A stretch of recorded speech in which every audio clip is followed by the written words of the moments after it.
Hi, my name is Bill Ingram, and I'm here to talk to you a little bit about the impact of social media on journalism and most particularly on sports journalism. First of all, a little bit about myself. I spent 17 years as a credentialed member of the NBA Media Press Corps. During that time, I was everything from a sports writer to a TV guy doing radio across the country, everywhere from literally Hawaii to Baltimore and everywhere in between, even Australia and some European countries during the draft and different events revolving around the NBA.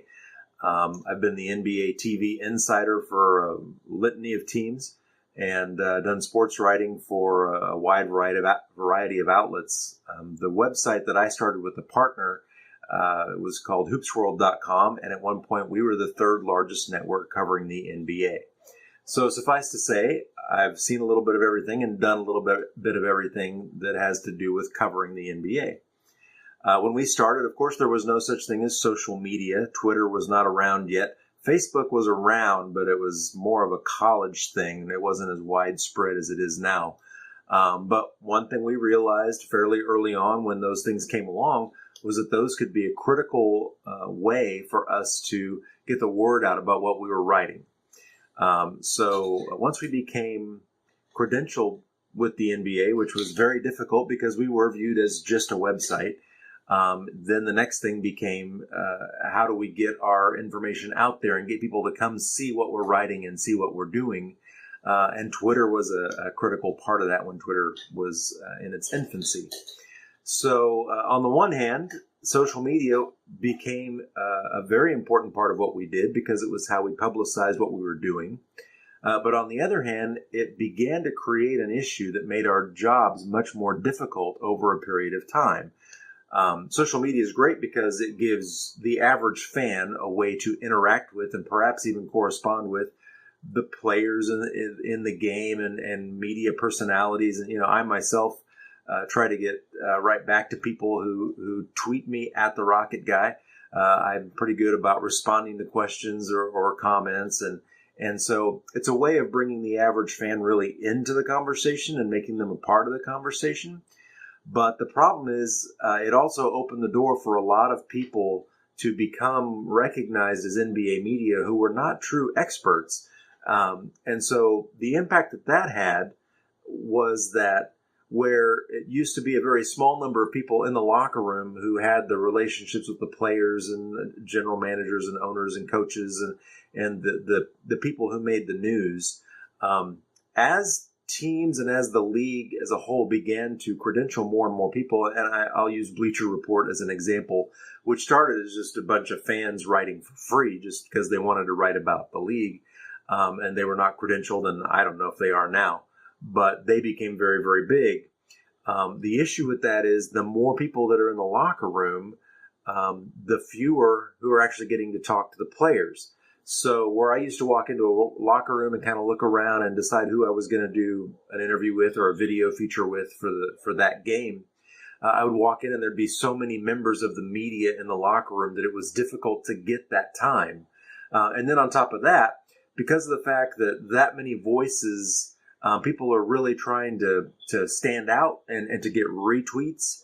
And the way you do that is to say something maybe scandalous or something that draws a lot of attention.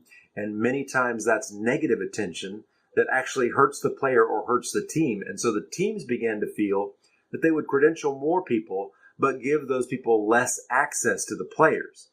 And I'll give you a great example. I've known Kevin Durant for years, since before he played in the NBA. And so the last time I was covering a Mavericks game based in Dallas, and the Thunder came through, Kevin walks over and we start talking, and he asked me about my daughter, and we're talking about family and that sort of thing.